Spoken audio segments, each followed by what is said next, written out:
கொள்கை, தமிழை காப்பாற்ற போறோம் அப்படின்னு சொல்லிட்டு இந்த திராவிட கூட்டம் கையில புடிச்சிட்டு சுத்திட்டு இருக்காங்க.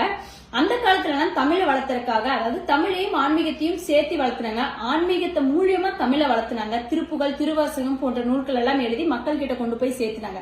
அப்படி தமிழை வளர்த்திட்டு இருந்தாங்க. ஆனா நீங்க இப்போ ஹிந்துத்துவத்தை அழிக்கணும், தமிழை மட்டும் நாங்க காப்பாத்த போறோம்னு பொய்யான ஒரு விஷயத்த நாடகம் ஆடிட்டு இருக்கீங்க.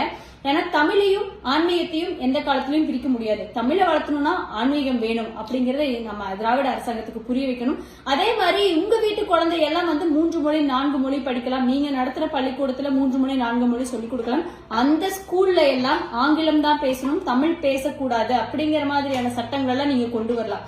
ஏழை வீட்டுல இருக்கிற குழந்தை 2 மொழி தான் படிக்கணும், அவனோட அறிவை குறுக்கி வச்சுக்கணும், அவன் எப்பவுமே நம்மளுக்குள்ள அடிமையா இருக்கணும், நம்ம வீட்டு குழந்தையெல்லாம் வெளியில போலாம் அப்படிங்கிற மாதிரியான சித்தாந்தத்துல நீங்க இருக்கீங்க. அதனால மொழி அப்படிங்கிறது எங்களோட உரிமை. சமக்கல்வி, அதாவது உங்க வீட்டு குழந்தை என்ன படிக்குதோ அதேதான் எங்க வீட்டு குழந்தையும் படிக்கணும், ஏழை வீட்டு குழந்தையும் படிக்கணும். அந்த மாதிரி சமக்கல்வி எங்களோட உரிமை அப்படிங்கிற குரல் எல்லா இடத்துலயும் வளர்த்துட்டு இருக்கு. 1965 மொழியை வச்சு நீங்க நாடகம் ஆடி ஓட்டு வங்கியை சேகரிச்ச மாதிரி 2026 உங்களால ஜெயிக்க முடியாது. ஏன்னா மக்கள் எல்லாம் விழிப்புணர்வோட இருக்கிறாங்க. எல்லாருக்கும் தெரியும் எல்லாருக்கும் சமமான கல்வி வேணும் அப்படின்னு சொல்லிட்டு திரும்பவும் சொல்றோம். மொழி அப்படிங்கிறது பொதுவானது, கல்வி அப்படிங்கிறது பொதுவானது. இதுல ஏழை வீட்டு குழந்தை, இதுல பணக்கார வீட்டு குழந்தை, எங்க வீட்டு குழந்தை, உங்க வீட்டு குழந்தை கிடையாது.